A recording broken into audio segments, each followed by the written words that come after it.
The universe is not a kind place. It is vast, cold, and ruled by a single unyielding law. Strength is the only truth that echoes between the stars. Civilizations rise upon the bones of those weaker, empires expand like stains in the void, and mercy is a forgotten currency, traded only by the doomed. Among the newest whispers in this cosmic chorus was the Vexillor Dominion. A species of crystalline intellect and merciless precision, the Vexillor were architects of subjugation. Their bodies shimmered with geometric light. Their thoughts were cold equations of resource allocation and tactical efficiency. They did not hate those they conquered. That would require an emotion, a waste of energy. They simply repurposed. Planets became engines. Populations became biomechanical components in their grand, silent machinery of expansion. Resistance was not bravery, it was a faulty calculation, quickly corrected. Their latest target was a small blue-green world on the spiral arm of an unremarkable galaxy. Désignation: Sol 3. Local designation: Earth. Initial scans showed promising biochemical diversity, abundant liquid water, and a surprisingly adaptable, though primitive, carbon-based species. The Vexillor Overlord, a being of shifting prismatic facets known as Zenith 7, reviewed the data from the command nexus of his world ship, the Silent Accord. The planet's inhabitants, humans, exhibited chaotic social structures, inefficient energy use, and a baffling propensity for non-essential creative and emotional pursuits. They were fragile. Their technology was a patchwork of barely understood principles. A single tertiary plasma lance from the Silent Accord could crack their mantle. It was not a conquest. It was an acquisition. From the glittering silence over Earth's moon, the Dominion transmitted their demand. It was not a declaration of war. War implies a potential for mutual destruction. This was a statement of fact. The communication flickered onto every screen, pierced every radio band, echoed in the skulls of every human on the planet. The voice was a synthesized chorus, beautiful and terrible, like shattering glass forming perfect chords. People of Earth. We are the Vexillor Dominion. Your development is inefficient. Your autonomy is illogical. You will surrender global governance to our administration. Lay down your weapons. Disable your primitive networks. Assemble in designated sectors for integration. Compliance will streamline the process. Resistance is an error. You have one of your planetary rotations to signal acceptance. The alternative is systemic correction. The message repeated. Then, the Vexillor showed a glimpse of systemic correction. A recording played, another world, another species, vaguely avian, attempting a futile orbital defense. The Silent Accord's primary weapon fired, a beam of coherent reality suppression. It did not explode the ships. It unmade them, reducing advanced alloys and living crew into inert, base particles that drifted like cosmic dust. The planet below was then methodically laced with obedience pylons, its population moving in silent, docile lines. Terror, pure and absolute, gripped Earth. Governments fractured between despair and doomed defiance. Military strategists ran simulations that all ended in zeros. The sheer scale, the technology gap, was an impassable cliff. Some advocated for a final fiery suicide attack, to die with some semblance of honor. Others fell into catatonic despair. The night sky, once a tapestry of dreams, now held the monolithic, faintly shimmering dagger of the Silent Accord. Then, from the Unified Earth Defense Council, a body formed in the shadow of the end, came a single baffling response. After hours of encrypted deliberation, using the same frequency the Vexillor had provided, they sent their answer. Not a treatise, not a counter-proposal. Just 5 words. We send our soldier. Stand by. On the Silent Accord, Zenith 7 processed the message. A soldier. A single, biological combat unit. Was it a ritual sacrifice? A final act of symbolic defiance? The logic was opaque. A miscalculation in the human collective psyche. Perhaps they believed in champions, in single combat to decide the fate of worlds. A quaint, barbaric notion.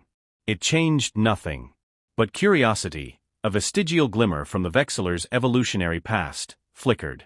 He would allow it. Observing this soldier would provide valuable data on human irrationality prior to integration. Acknowledged, Zenith 7 responded. Transmit approach vector. Non-compliance with the vector will result in immediate correction. A set of coordinates were provided. Not for the silent accord, but for a derelict orbital monitoring station in high Earth orbit, a neutral ground. The Vexillor would send an overseer and a guard detail. They would receive this soldier, document its futile gesture, and then proceed with the cleansing of Earth. The galaxy, had it been watching, would have shrugged. Another world, another futile, pretty gesture before the dark. They had no idea. Rising conflict. The orbital station was a cold, silent tomb of human engineering, made utterly insignificant by the presence of the Vexillor shuttle that clasped to its airlock like a glittering jewel on rusted iron. Inside the station's main habitation dome, Overseer Kale, a Vexillor of minor prestige, waited with 4 warrior shepherds. The shepherds were not true soldiers. They were peacekeeping units, designed for crowd control and pacification of unarmed populations. Tall bipedal, with crystalline carapaces that deflected small arms fire and limbs that could deliver paralyzing shocks, they were more than enough for a single human. The air was thin and recycled. Kale observed the station through multifaceted eyes. The messiness of it was offensive.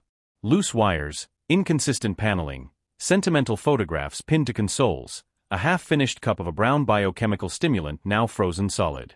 So much waste. So much randomness. He accessed the planetary net, now a screaming torrent of panic, prayer, and desperate speculation. The humans were fixated on this soldier. They spoke of a last hope. It was irrational. Data streams showed a single small craft, a high-atmosphere insertion pod, had launched from a hidden facility in a mountainous region. Its trajectory was correct. Its signature was minimal. It contained one life sign. The unit approaches, Kale stated, his voice a soft chime. Life signs are within standard human parameters. Elevated cardiopulmonary output consistent with stress. No anomalous energy readings. Prepare for reception and analysis. The warrior shepherds shifted, their forms catching the pale light of Earth below. They did not speak. They networked, a silent, efficient stream of tactical data. The inner airlock door hissed open. Human atmospheric mixture flooded in, carrying strange organic scents, ozone, stale plastic, and beneath it, the salt and skin smell of the species. And then, the soldier stepped through. Kale's initial analysis flagged immediate inefficiencies. The human was male, genetically at peak maturity for the species, but so limited. He wore a reinforced environmental suit, but it was clearly of human manufacture, bulky, layered, without energy shielding. He carried a single weapon, a kinetic projectile rifle of archaic design, slung across his back. His face, visible through the helmet visor, was stern, clean-shaven, marked by faint scars around the eyes. His eyes were the most illogical thing. They were not wide with fear. They were not blazing with fanatical fury. They were calm, appraising. He scanned the room, the glittering Vexillor, the stark contrast of their perfection against the grimy human station, with the detached focus of a surveyor. "I am Sergeant Marcus Thorne," the human said, his voice modulated by the suit's comms, a low, steady rumble in the sterile quiet.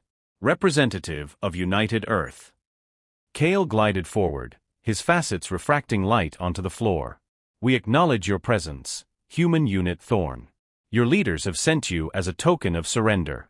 An understandable, if inefficient, cultural ritual. You will be processed with the rest of your species." Thorne didn't flinch. He reached up, unsealed his helmet with a hiss of equalizing pressure, and removed it. He took a deep breath of the station air. A reckless exposure to potential pathogens or agents. Illogical. "No," Thorne said, simple as a stone dropping. "I'm not a token of surrender. I'm the response to your demand." A ripple of dissonance passed through the Vexillor network. Kale's inner light pulsed with mild annoyance. "Clarify. A single biological unit constitutes no meaningful response. Your weapon is primitive. Your physiology is fragile. This display is illogical." "You demanded our surrender," Thorne said, his eyes locking with Kale's central photoreceptor. "Earth's answer is no. I'm here to deliver that answer personally." "Then you have delivered it. And you have witnessed its consequence." Kale gestured. One of the warrior shepherds stepped forward, an arm extending, crystalline tips glowing with a soft blue charge, a neural disruptor, set to full incapacitation. It was a tool for silencing malfunctioning machinery. You will be restrained. The correction of your world will now commence. Thorn didn't move for the weapon. He didn't reach for his rifle. He simply said, "Before you do that, Overlord Zenith, 7 should be listening. I have a proposition. The Dominion does not bargain with faulty components. It's not a bargain. It's a wager. Under what your people call the axiom of paramount challenge. I accessed your public cultural archives. Buried deep, but it's there. A legacy protocol from your pre-unification warring states period. A contest of champions to avert total war. To satisfy honor and logic." Silence, deeper than before, filled the station. Kale froze. The axiom was an ancient, obsolete snippet of code in their historical database, a relic of a less logical time. It had no legal or binding standing. It was a curiosity. The axiom is non-applicable. You are not a peer civilization. There is no honor to satisfy, only efficiency to impose. But the logic stands, Thorn pressed, his voice relentless. You value efficiency above all. A full planetary correction, as you've shown, is resource-intensive. It creates mess, resistance pockets, infrastructure damage, potential data loss from a chaotic integration. If I can prove, by your own parameter, that a single human soldier represents an insurmountable tactical problem, an inefficiency so great that subjugating us would cost more than the projected value of our world, then logic dictates you withdraw. You find easier prey. It's the efficient choice. Kale was about to order the shepherd to fire when a new voice filled the chamber, emanating from Kale's own form. It was Zenith 7, speaking directly from the silent accord. This is an aberrant line of reasoning. A flawed attempt at manipulation. The Overlord's tone was analytical, intrigued despite itself. Explain your proposed challenge, human. Amuse us. Thorn stood a little straighter. You have warrior shepherds. Designation, pacification attendants. Their purpose is to quell unarmed populations and low-level insurgencies. Correct. Correct. I am one human soldier. Designation, infantry. My purpose is to engage and destroy enemy combatants in complex, hostile environments. Your data on human warfare is incomplete. You see the explosions, the missiles. You don't see the core axiom. Send me anywhere. A hostile environment of your choosing. Your best warrior shepherd hunts me. If it kills or captures me, you win. Earth is yours, without further resistance from our military. We will lay down our arms. You get a clean integration. And if, by some astronomical miscalculation, you prevail? Zenith 7's voice was a dry chime of disbelief. Then you leave. Your entire dominion. You leave our system and you do not return for a standard century. You recognize in your records that humanity is a persistent anomaly, not worth the resource expenditure. The laugh that came from the Vexillor was not a human laugh.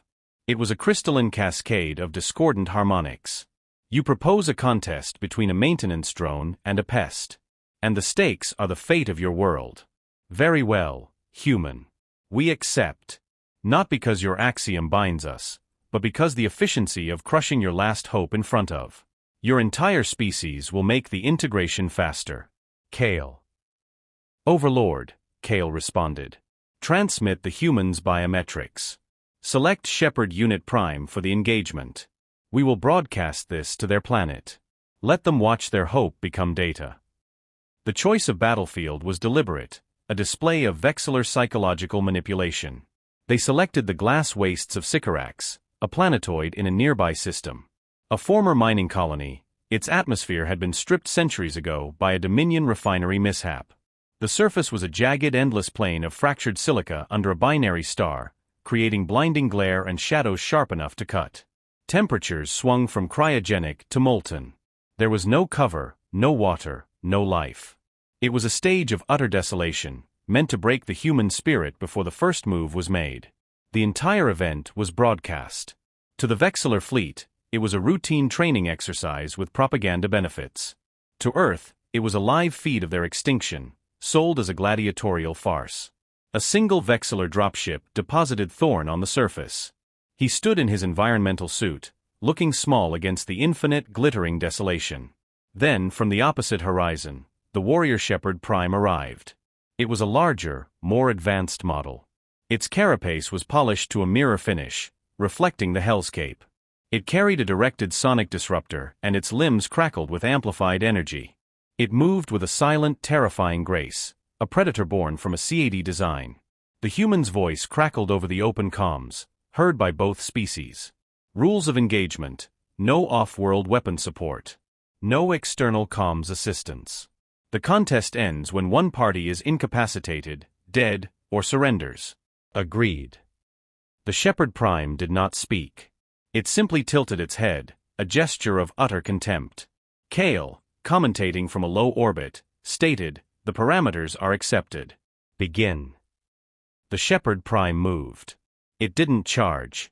It flowed, covering 50 meters in a blur of reflected light, closing the distance with terrifying speed. It was over. Every human watching felt their hearts tear. This was their champion? Stood still? The shepherd's energized arm lashed out, a blow that could shatter plasteel. Thorn moved. It wasn't a dodge. It was a collapse, a fold, a disappearance. The blow passed through empty space where he had been. The human had dropped, rolled not away, but inside the shepherd's guard, coming up behind its flank. He didn't draw his rifle. He slapped a small adhesive disc onto the back of the shepherd's crystalline knee joint. A pop, almost inaudible. Not an explosion. A shaped charge, a linear cutter. A puff of silicate dust. The Shepherd Prime staggered. Its leg didn't shatter, but the joint's smooth articulation was fouled, a hairline fracture introduced into the perfect structure. It whirled, faster than anything biological should be able to, the sonic disruptor humming to life. Thorn was already gone, a shadow melting into a gully of black glass. The sonic blast shattered the area where he'd stood, sending razored shards flying. Silence, but for the whistle of thin, toxic wind. On the silent accord, Zenith, 7 watched the telemetry from the shepherd. The human's biometrics were displayed, elevated heart rate, but steady. Adrenaline and cortisol levels high, but not spiking into panic. The telemetry from the shepherd showed the minor damage to the joint.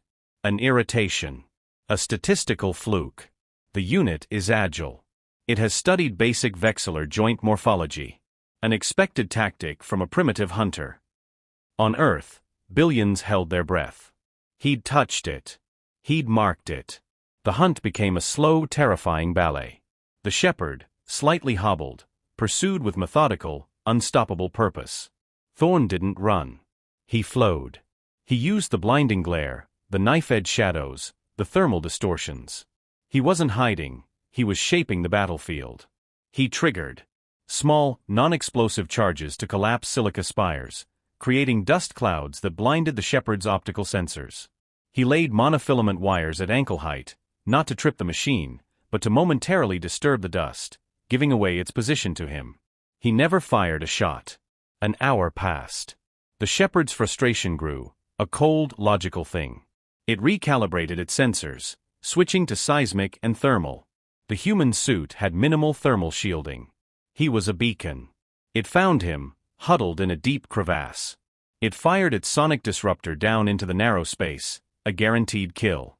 The crevasse collapsed, burying the human signature. The shepherd scanned. No life signs. It had been a thermal decoy, a simple chemical heater pack taped to a rock. The human was above it. Thorn dropped from an overhang, landing squarely on the shepherd's back. He drove not a blade, but a thick ceramic punch tool into the gap between its carapace plates at the neck.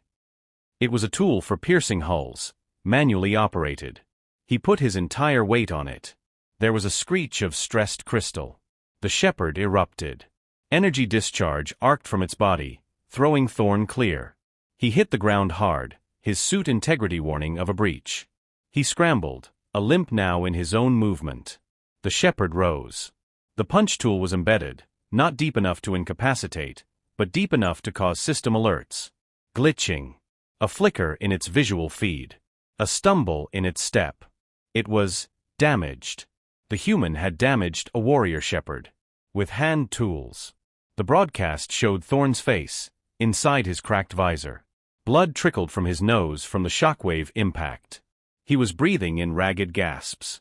But his eyes were the same. Calculated. Focused. He looked at the advancing machine, and he smiled. A thin, hard smile. He unslung his rifle.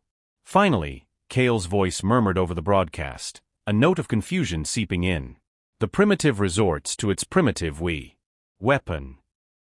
The Shepherd raised its good arm, the sonic disruptor powering for a final point-blank blast. Thorn fired. The round did not hit the Shepherd. It struck a specific, jagged silica pillar 10 meters to the Shepherd's left. The pillar shattered. Not randomly. It had been pre-scored with microcharges, its crystalline structure weakened by the planet's own thermal stresses. It collapsed in a specific direction, like a falling tree, driven by Thorn's precisely placed kinetic impact. The Shepherd, its sensors glitching, its movement impaired, reacted a millisecond too late. A 5-ton spear of glass-sharp silica slammed down onto it, pinning it to the ground. Not crushing it entirely, its carapace held, but trapping it, immobilizing it under immense weight. The sonic disruptor arm was pinned. The legs were trapped. It thrashed, a glorious insect in amber, but it could not rise. Silence. Thorn stood, limped over to the trapped, struggling machine. He looked down at it. Then he looked up, directly at the optical feed that was broadcasting to 2 worlds. Warrior Shepherd Prime is incapacitated, he said, his voice raw but clear. Do you yield? The Shepherd's internal network screamed with alerts, with rage, with disbelief. It tried to free itself. It could not. From orbit, Cale's voice was silent. It was Zenith 7 who spoke, his voice now stripped of its harmonic beauty, flat and cold. The unit is not destroyed. It will free itself. Before it does, Thorn said, kneeling painfully, I could plant my remaining explosives on its primary sensory cluster. Or pour regolith into its articulation points, fusing them with an energy cell spark. Or just wait. My suit has maybe an hour of air left. It's trapped. I am not. By the parameters you agreed to, it is incapacitated. The contest is over. He was right. By the strict, literal parameters, the Shepherd was mission killed. It was no longer an effective hunter. It was a salvage operation. You use the environment, Zenith 7 said, as if diagnosing a new disease. Not your weapon. The environment. The environment is the weapon, Thorn said, exhausted but firm. I'm an infantryman. My job isn't to outmuscle the enemy. My job is to outthink him. To use everything, the dirt, the rocks, the light, the weather, his own assumptions, against him. You looked at my gun and thought that was my threat. You were wrong. Human response/climax. The bridge of the silent accord was a cathedral of silent light. Zenith 7 stood at its center, connected to the ship's vast intellect. The data stream from Sycorax was irrefutable. The human had won. Not through strength, but through a form of chaotic, adaptive calculus the Vexillor had no algorithm for. He had turned a barren stage into a weaponized puzzle and solved it with the Shepherd as the final piece. But it was more than that. Zenith 7 replayed the data. The pre-scoring of the silica pillar. The placement of the decoy. The mapping of the thermal gradients to hide his own signature. The human had done this not in the moment, but in the first 10 minutes of the engagement. He had read the battlefield like a page of code and rewritten the outcome. The broadcast was still live. On Earth, a sound was rising. Not cheers. Not yet. A vast, collective exhalation. A trembling hope. On Sycorax, Thorn coughed, wincing. Do you yield? He repeated. Zenith 7's decision was a matter of logic, but it tasted of ash. To concede was inefficient? No. To continue was now more inefficient. The human had demonstrated a capacity for asymmetric warfare that, if scaled to a planetary population, made the correction a nightmare prospect. Guerrilla warfare on a galactic scale. Every city a trap, every human a potential strategist. The resource expenditure would be incalculable. But something deeper stirred. The human wounded, low on air, standing over his trapped superior foe, he had not delivered a killing blow. He asked for surrender. He offered a chance to end it cleanly. Where was the logic in that? Human Thorn, Zenith, 7 broadcast, his voice now devoid of all grandeur. Why do you not destroy the unit? It is the optimal tactical action to prevent future threat. Thorn looked at the struggling machine, then back at the sky. Because it's not necessary. The fight is over. Killing something that can't fight back, that's not soldering. That's butchery. We've had enough of that in our history to last forever. Mercy. As a tactical choice. As a philosophical choice. It was an equation with too many variables. It baffled the Vexillor mind. And then, the final data point. Thorn's suit telemetry flagged a critical alert. His chest seal, compromised in the fall, had been leaking. His air supply was down to 10 minutes. He'd been fighting, moving, thinking, while slowly suffocating. And he hadn't mentioned it. He hadn't used it as a plea. He just factored it into his timeline. He had won the battle on a timer, with a death sentence over his own head, and never let it affect his strategy. A species that could do that. A soldier who could do that. Zenith, 7 made the calculation. The human represented an anomaly they could not model, a form of strength that was not in their databases. It was not crystalline. It was not powered by reactors. It was forged in adversity, tempered by compassion, and wielded with a terrifying, adaptable intellect. To fight such a species was not war. It was an infection. A chaos virus. You might win, but you would be changed, corrupted by the very struggle. The Vexillor Dominion yields. The words echoed across space, into the ears of Kale, into the audio receptors of the trapped shepherd, into the waiting silence of Earth. The axiom of paramount challenge is acknowledged. Your species is classified as a persistent strategic anomaly. The cost-benefit analysis of integration is negative. We will withdraw. On Sycorax, Thorn sagged, the adrenaline finally bleeding away. He looked up as a Vexillor recovery shuttle, marked with medical sigils, descended. Not a weapon. Retrievalkraft. The human didn't celebrate. He just closed his eyes for a moment, a look of profound relief etched into his dirty blood-streaked face. Then he turned to help the Vexillor recovery drones begin the careful process of extracting the pinned shepherd. He was helping the entity that had tried to kill him minutes before. Resolution. The Vexillor fleet left. Not with a flash of weapons, but with a silent, almost respectful retraction of their presence. The silent accord turned its monstrous bulk and slipped into the void, heading for quieter, more logical pastures. They left behind a single data packet, addressed to the unified Earth government. It contained no threats, no recriminations. It was a series of technical readouts, sensor logs, and a final, appended note from Zenith 7. You have a strength we do not understand. It is not in your materials or your energy yields. It is in your ability to turn chaos into a weapon, to incorporate the illogical into your strategies, and to show restraint when victory is absolute. You are not stronger than us. You are other. And to engage with otherness of your magnitude is the greatest inefficiency. We shall record your world with a warning beacon. Here lies a species that fights with the universe itself as its ally. Approach only with an offer of peace, or do not approach at all. Sergeant Marcus Thorn returned to Earth. Not to a warrior's parade, though he received one. He returned to a world forever changed. They had looked into the abyss of annihilation and had not sent a fleet or a bomb. They had sent a single, stubborn, brilliantly unyielding man. A man who fought not just with a rifle, but with geometry, geology, and a steadfast heart. In the years that followed, the story became legend. The Vexillor encounter. The soldier's wager. Humanity, now aware it was not alone, and more importantly, aware of its own unique mettle, began to look to the stars not just with fear, but with a hard-won confidence. We learned that in a universe of cold, silent strength, there is power in resilience. There is power in empathy woven into resolve. There is power in the mind that sees a desolate wasteland and sees not a prison, but an arsenal, that sees a superior foe and sees not an invincible god, but a problem to be solved. They demanded surrender. We sent one soldier. And for the first time, the galaxy understood what it truly meant to be human. If this story moved you, imagine the countless other tales waiting in the dark. Subscribe for more human stories from the stars.